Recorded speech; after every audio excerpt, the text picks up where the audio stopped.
Take 4. I'm getting 2 in my head. My dog barked in 2.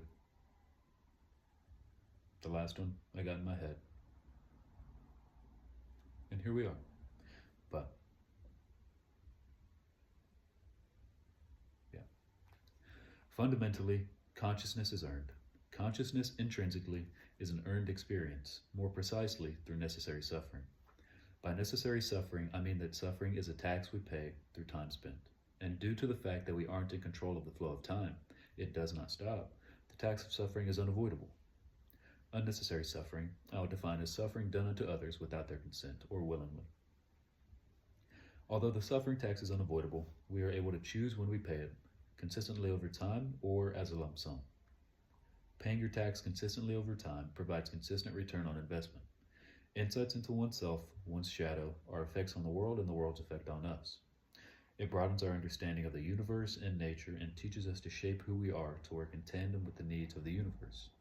The universe demands suffering, not in the modern sense, but in a way that defines suffering as a lack of understanding, rather than something being done to us. The latter indicates a victim mentality, whereas the former indicates or implies rather that the universe has knowledge it wants us to know, and that by doing the hard things, we are better able to understand our role as individuals. Consciousness versus intelligence. There is a distinction. Consciousness is connected to our intuition and understanding, how we perceive things, how we can make assumptions and predictions accurately. This is important because it helps us make the right subjective choice. Specifically subjective because needs, desires, and goals are individual decisions, or well, they should be, but often they're not. This leads into intelligence, which is just your ability to gather information.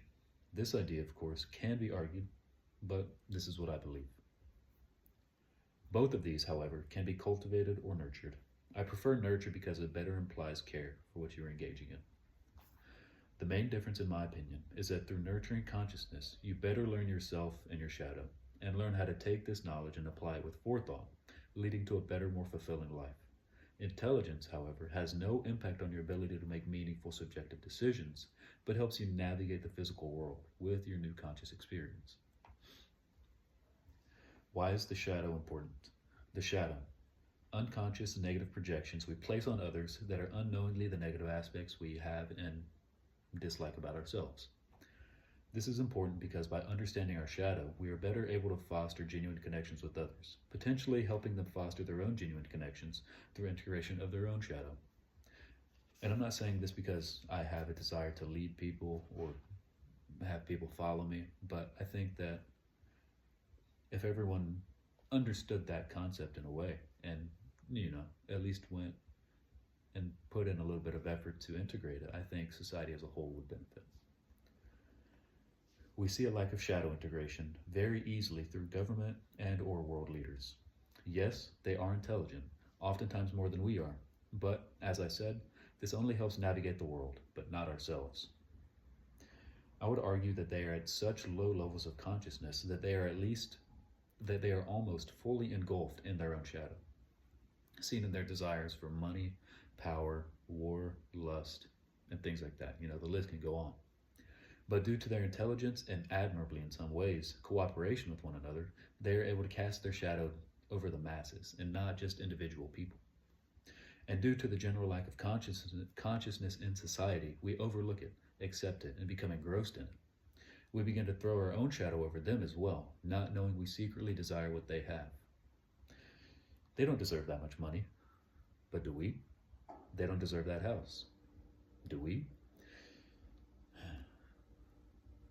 I don't. Some do. Most do.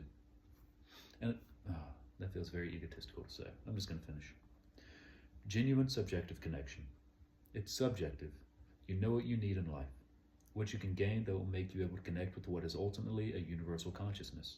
We aren't born bad, racist, or prejudiced. We're born inquisitive, loving, and accepting. Somewhere along the way, the universe took that from us, not because it doesn't want us to have it or because it deemed us unworthy, but because by earning it, we understand what life is about, creating meaning for ourselves.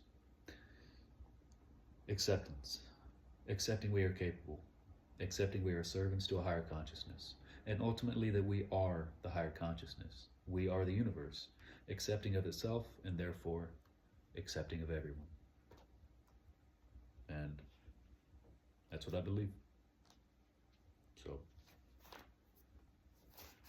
yeah. Have a good one.